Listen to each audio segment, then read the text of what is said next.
Hello, first place friends. I'm very glad to be talking to you again today as you're studying Strength Will Rise. When I was a kid, I always took the art classes in school, not because I'm a great artist, but because I was so fascinated by it. And here's the thing, I could start with the teacher would give me a new page, a clean slate, and I would begin to draw whatever our assignment was that day.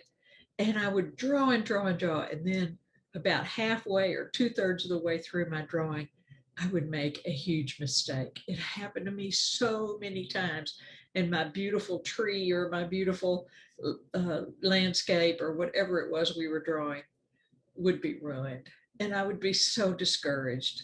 And I remember the feeling so wonderfully when my teacher would see what was happening with me and would hand me a brand new page and I could start over again. I love starting over. I love a new beginning. I love January 1st when I have a brand new calendar to fill out. And those of you who know me, you know that I also love a brand new purse. There is just nothing as awesome as getting a new purse. And there's all kinds of new compartments and new places to put whatever I'm going to carry in my purse in there. And I always think that this one is going to be the perfect purse. Typically, though, a few months later, I realize it's not. And I have to get another purse, of course, because I love starting over. I love new beginnings.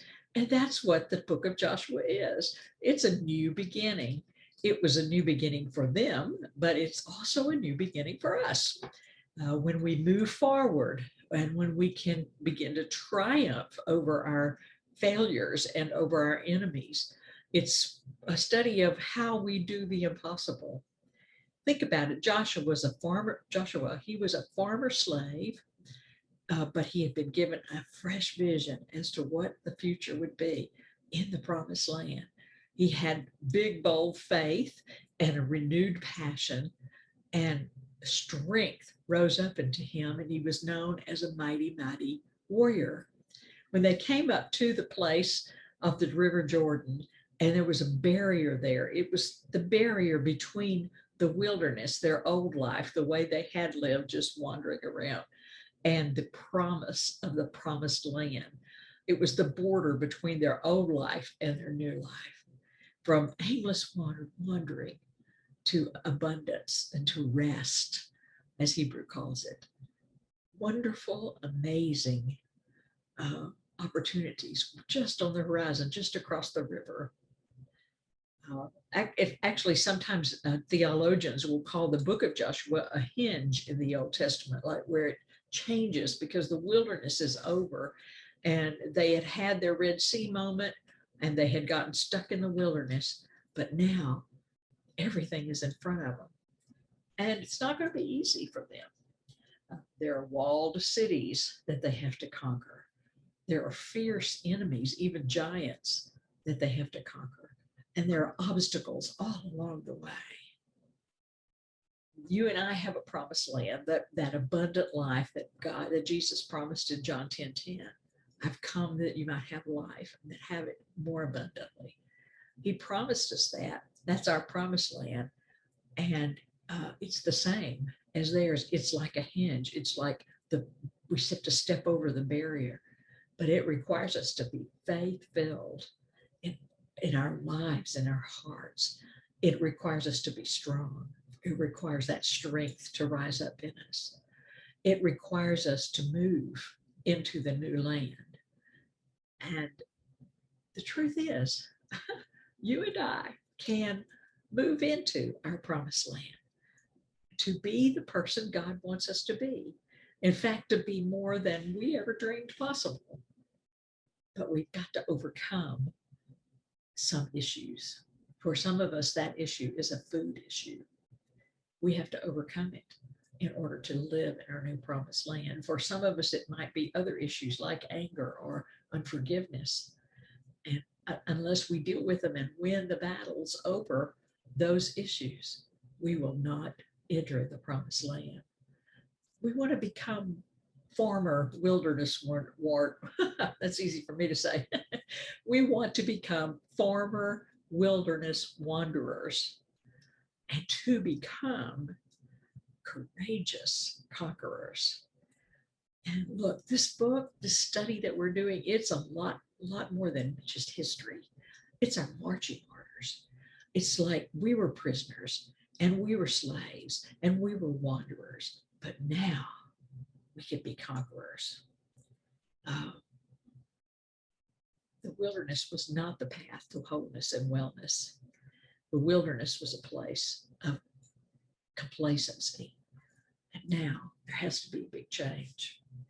We were once in New Mexico in the fall of the year at a wonderful retreat center. It was actually called the Ghost Ranch, but it's a retreat center set up in the mountains, really in a valley with mountains all around. And it was fall, and it was so interesting to be there for a few days because as we were there, each day our surroundings changed. The leaves started turning gold and red and drifting down from the trees. And the moon, every night, the moon was a different shape and in a different place, it seemed like. It was the most magnetic moon I'd ever seen. And everything about us changed, all the scenes all around this as the season began to come on, the fall season began to come on. And one day, we were sitting in a place on a little rock wall, looking at the mountain, thinking about talking with each other about all these changes. And we looked up, and one of the mountains that we were surrounding this retreat center had a rock slide. So the rocks began to fall and just slide down this mountain. And it dawned on us, even the mountains, which you would never expect to change, even they started to change. Really taught me a lesson that if I want to change, I have to be willing to change. If I want a deeper walk, if I want success, I have to change. I have to change to a new paradigm. I have to no longer be a prisoner, no longer be a slave, but become a conqueror, one who wins battles because strength has risen up in me. So I think that's really important for us to know as we study this. In Joshua 3 and 4, I don't know if you're there yet in your study, but there's a phrase in that verse that really struck me. It says, "You have never marched this way before." And God was giving them instructions about what he wanted them to do. And he said, "You've never done it this way before." And I just have to believe that it's like a word to us today. We have to change. We have to go the new way. If we're going to into new territory, if we're going to conquer new territory, then we have to march a different way. And not only a different path, but in a different manner, with our eyes on the ark of the Lord, with our eyes on Jesus as we walk. It's a new order for a new day to be the one who walks in a different way. It's a new order. It's a new attitude. It's a new focus. And it's new goals in plain sight of us. It's a new way. First Place for Health offers us that new way, that way to walk that's different for all of us. I want you to just think about for a minute how long you've been in First Place. Maybe it's a few weeks or months, maybe it's years. Regardless of where you are in your First Place journey, I need to ask you a question that might be a little bit prying, and that is, are you coasting? Are you just kind of sliding along? I can tell you that when I used to go to a live class before COVID, on the way home, we would go to the fast food place because we'd already weighed. That was not a new way to live. That was just bringing my old way along. I can tell you that coasting along, thinking, well, this is fun. I really like the Bible studies and I love the fellowship. Coasting along is not moving in a new direction. So ask yourself, am I losing weight? Am I exercising? Am I getting stronger? Is strength rising up in me? Have I decided to go a new way in a new manner? will I be willing to track, to look at the nutrition of what I'm eating, to exercise, to do the discovery work in my place for discovery, to check out the new recipes and the cooking hacks that Lisa gives us.